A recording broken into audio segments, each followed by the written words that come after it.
So that was just one of the things I wanted to talk about. That was just understanding that not only your numbers could go up, okay, under the right economic system, but the worth could go up too. So then all of a sudden you don't care about numbers. Do you understand why you wouldn't care about numbers if automatically the worth of your currency kept going up? So if we were playing this game on the up and up fairly, that's what would happen automatically. That would be true capitalism. Supply and demand, free market, competition, risk, all that kind of stuff would be in play. And you'd have real price, market price numbers, okay, that were fitting, that were real, instead of what they say, oh, well, that's the going rate for that. No, that's a wholly manipulated going rate, okay? That's called through price fixing and market manipulation. That's why you're paying what you pay for that commodity or that service. I wondered where this term boss came from, so I decided to look up the word origin, and it's very interesting that it's a Dutch term. It was baas, and it simply meant master. That's all it is. That's who your boss is your master. That's so when you call your employer, euphemistically called your employer, your boss, you're calling him your master in Dutch. Just a little tidbit, little factoid there. I already talked about that episode of Law and Order, so I'm not going to talk about that. I like this Ice-T character. But he didn't play much of a role in this show. I think he saw that it stunk to high heaven too. I saw this guy face to face. We looked right at each other. It was at the Woolworths in downtown Santa Cruz in about 1988, 89. I was in there with my daughters, and it was funny because he's got one of those faces that you can't mistake for anybody else's face. But I've been meaning to tweet him about that and seeing if he remembered seeing me there.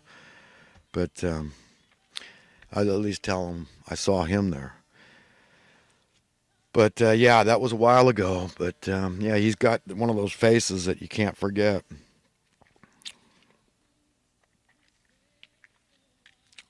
Yeah, it was the Woolworths because it was like the last year that the Woolworths existed because then we had the big earthquake of 80, 89, I guess it was. And large sections of the downtown area were no more, downtown Santa Cruz, California. I already talked about this coach trying to blame minimum wage for the having to disband this baseball team, the Chico Heat. Yeah, right. No, we're not going to talk about the cost of living, right? We're not going to have a real economic discussion. We're not going to inject what people are paying what's their bills. I mean, how do you justify not talking? It's just, you understand? It's like when people want to talk about the income in Mexico. Wow, they're living on $5 a day in Mexico. Could you imagine?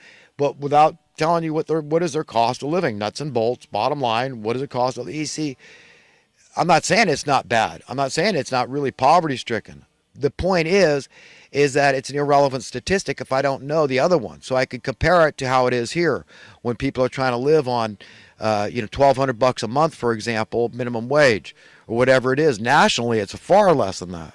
So then you hear of what their rent is they're paying, and then I mean, what is wrong with us? What is wrong with people? God Almighty help us. We are so screwed up. God, we're screwed up.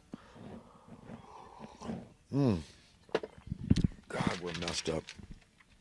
What do we got? We got the FBI looking into credible sexual abuse claims against Kavanaugh. You know, something I said last week really came out wrong, okay? Because, listen, I have two daughters, okay? I'm utterly opposed to a man forcing his will on a woman. That's unequivocally wrong every time. Rape is wrong. A woman's body is sacrosanct. She says who and who may not touch her body. Let me be perfectly clear. When I said, well, at least Kavanaugh didn't rape her, well, I meant it. What I meant was that I'm really glad that's not the allegation against him. And that's what I should have said because that really later, man, all week I've been feeling really funky about the way I said that, okay? Because that is not the way it was meant to be said, okay? Let me be very clear how I feel about that, okay? It's wrong every time. Date rape is wrong. And even if a woman tells you seductively, don't, when really, you think she's saying, green lighting you because of the way she said it, she's just playing on the psychological taboo of being told no, but feeling like, well, we're past the point of no return. You both making out naked. Hey, look, I've had it happen. I've had it happen, and where, hey, you know what? Beautiful girl in bed with me as a teenager. You know what? We're naked all night long. You could imagine what it was like. Okay, we're just writhing together in ecstasy, but she said no. And guess what? No means no. End of story. That's what happened. It happened to me. It really did.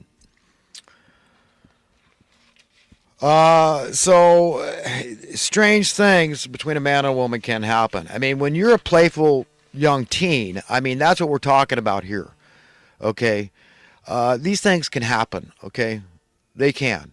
And I say, the age of consent really ought to be the age when nature says that it's consensual. Okay? And as young as that might sound to some people, I can tell you from raising daughters, when they hit the teen number, okay, it's their body. They do what they want. They don't listen to dad, preacher, counselor, teacher, grandparents. Nobody matters anymore. They are the queen of their bodies. Let me tell you, 13.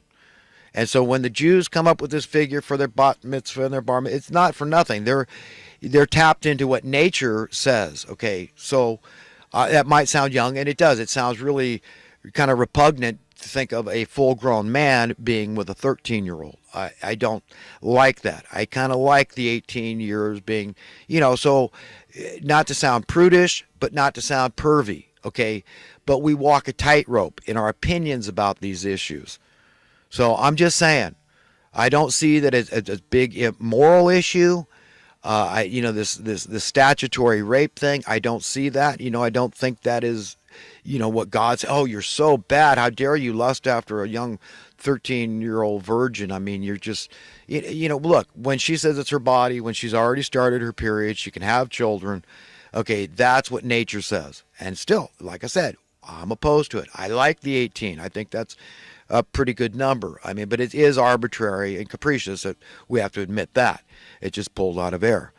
But with this Kavanaugh thing, look, this woman, I think she's got some false memories. That's how she was able to, pass this lie detector test with flying colors, the polygraph. That's what I think. So I don't even think she was lying. I think she believed what happened. But nobody can corroborate it. And it's just bizarre. It's just, here's a guy. I mean, you can get women. If I wanted to get a woman every night of the week, I could go down to the bars and just find women that are on the rebound, or they're just, trying to give their boyfriend some payback and sleep around a little and teach them who's the boss. Look, it's not hard to get some. Okay, we all know that. Anybody that's really applied themselves can get some. Okay. So, this idea that he had as a teenager going to force himself on this woman, it's very unlikely that would be it. It's good, especially in front of people, and he's doing this stuff and forcing her on the bed and covering her mouth, and it's starting to take off her clothes. I mean, that never happened to me as a teenager. I mean, there was plenty of girls that wanted, to use me as another notch in their belt. I'll admit that. Hell, I was a surfer. It was the early 70s. Bronze skin, blonde hair, emancipated at 17. I mean, yeah. So there was girl after girl after girl that wanted this old boy, young boy, I guess, young man at that time. But, this idea that, men got to force themselves, no. So I just don't buy it. I don't buy the official story. Apparently the FBI didn't buy it because it came out. I guess there was no way that she could be charged with filing a false report. So she made sure she covered her butt, apparently, before she came out with this information. She was legally protected. I guess the client psychologist or psychiatrist privilege, therapist privilege was in force because, like I said, the first thing I would ask is if she's ever been hypnotized. That would explain false memories. Look it up. I'm not just making stuff up here. But yeah, I'm really glad that the allegation at least, wasn't that, many decades ago, several decades ago, that Kavanaugh, forced himself on her, violently raped her. That's, that'd be horrific if that were her claim. We see Flake saying that this issue with Kavanaugh is ripping our country exposed. But, we think about all the forces that have been ripping our country apart for how long, and then we're just going to say, oh, it's this one issue now that's ripping our country apart. Not going to talk about the wealth imbalance that's been flourishing for decades. That's how these people are. When you're well-heeled, you get cocky. And these are the monsters Victor Hugo was referring to. You have monsters everywhere, man. Well-heeled, spoiled brat monsters that revel in that state. They love it. See, me, I've got a conscience, and I say, I'm already too well-heeled. I'm already too rich. I'm already in the, the section with half the most prosperous people on earth, probably. Okay, maybe top 15 or 20% of the well-heeled people in America, and that's too much for me. I feel guilty. I want more people to have. I want everybody to have more than me. That would make me happy if I knew that what I have in terms of possessions and wealth. Okay, I would say I would want everybody. That would make me feel the best. If everybody had it a little better than me, then I would feel better about having a little more. Do you understand? That's who I am, because that's who I choose to be.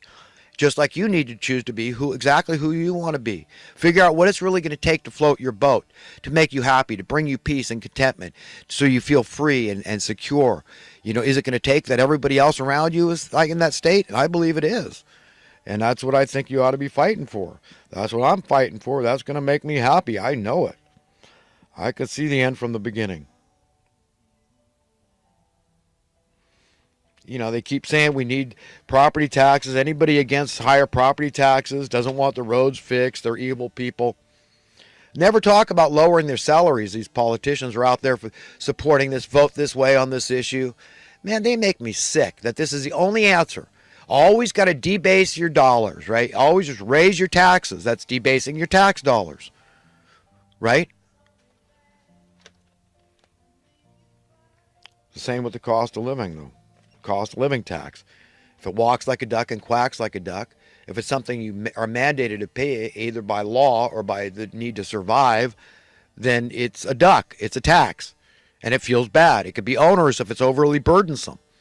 And it gets more and more overly burdened. That sense of insecurity just keeps growing.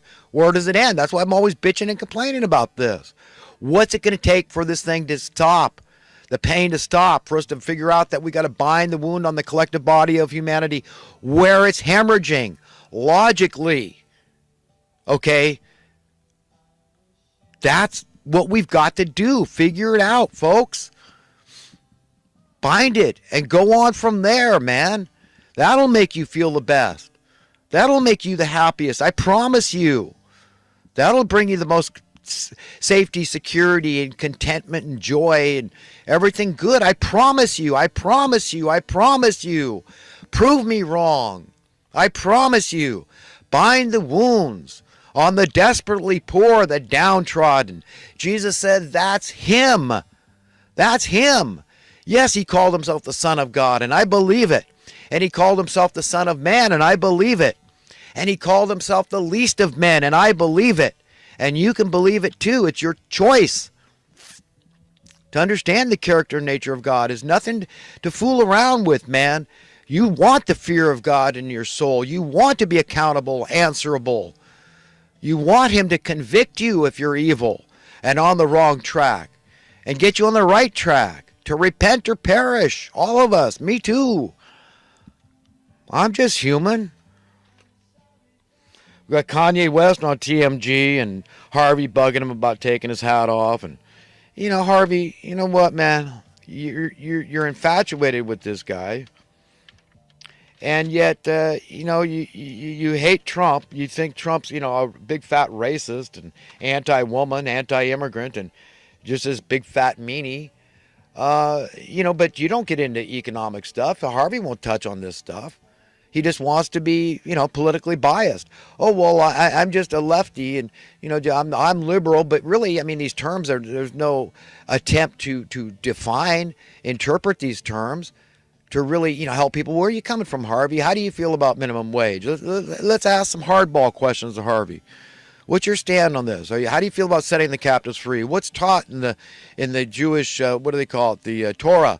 What's God like according to you? Is it hidden? I mean, is it just secret? You can't talk about it as a Jew, or what's going on here, Harvey Levin? I mean, who are you?